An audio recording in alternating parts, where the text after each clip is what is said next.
Madam Speaker, I rise in full support of the Inflation Reduction Act.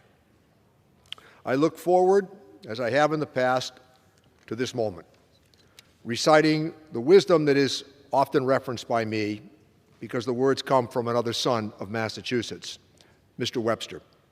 And over the Speaker's rostrum that adorns this marvelous institution, which I love, the quote is simple: "Let us develop the resources of our land, call forth its powers, build up its institutions, and promote all its great interest, and see whether we also in our day and generation may not perform something worthy to be remembered."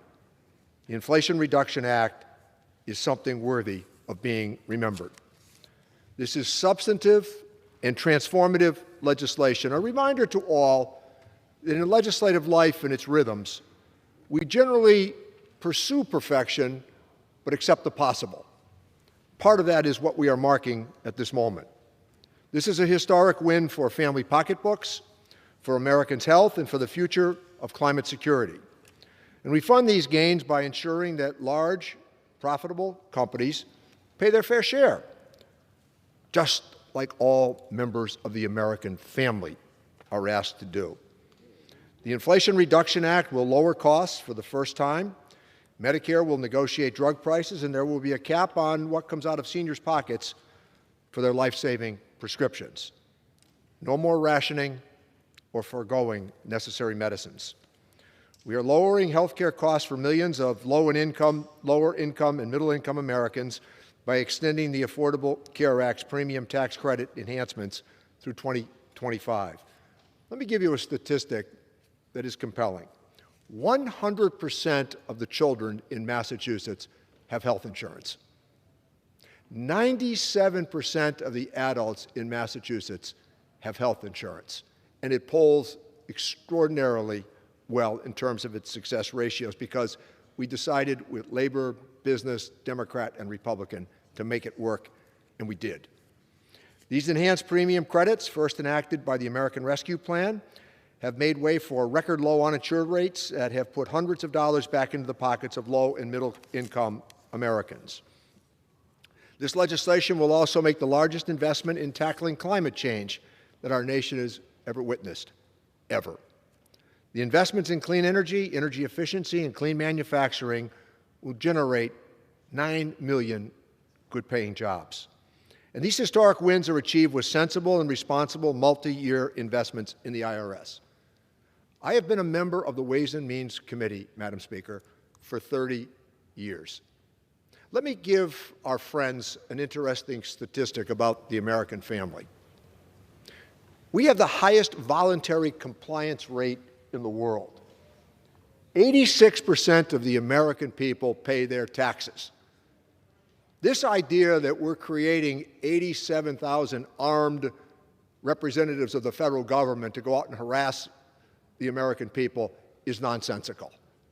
Retirements alone are going to require a substantive investment. The IRS has fewer than 20% of the employees that it once did. What's important to remember here is this, that we want to make sure with this investment in the IRS that we continue to have a high voluntary compliance rate and also to invest in the necessary technology that will allow the modeling to make sure that compliance remains with us as well. These are historic investments and achievements, and they also are going to continue our quest on the Democratic side here for an element of tax fairness that will hold people at the very top as responsible as the other side likes to hold people who receive the EITC tax credit in terms of their requests for audits. We do this simply by asking the most powerful among us to pay their fair share. This is what a full and fair tax administration is about. The American people have been through an unthinkable hardship over the last 2.5 years, but they entrusted Joe Biden and congressional Democrats to keep them safe and to rebuild our economy. So here's a fact. On March 11th of 2020, Dr. Fauci gave his warning. He warned us of what was coming.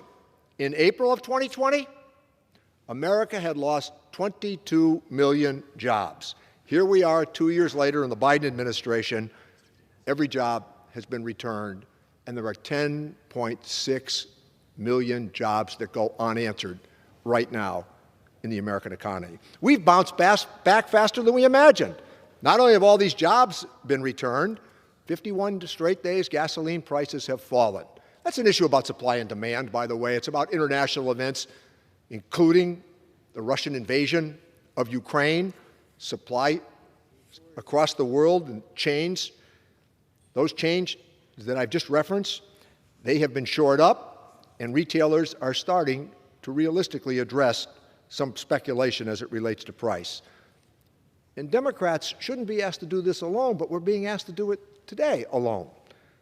We're going to hear a lot of Washington talk from folks on the other side that want to address the politics of the situation rather than cap the cost of insulin for their constituents.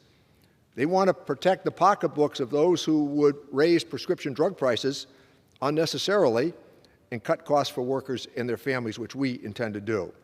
You're going to hear a lot of spin on this bill that's received a lot of endorsements, even from bipartisan former Treasury Secretary, but that's because the opponents are out of options. The Inflation Reduction Act sets our nation on a healthier, fairer, and more prosperous path. We've heard the calls of the American people, and with the Inflation Reduction Act, we continue to win this moment for them in its totality.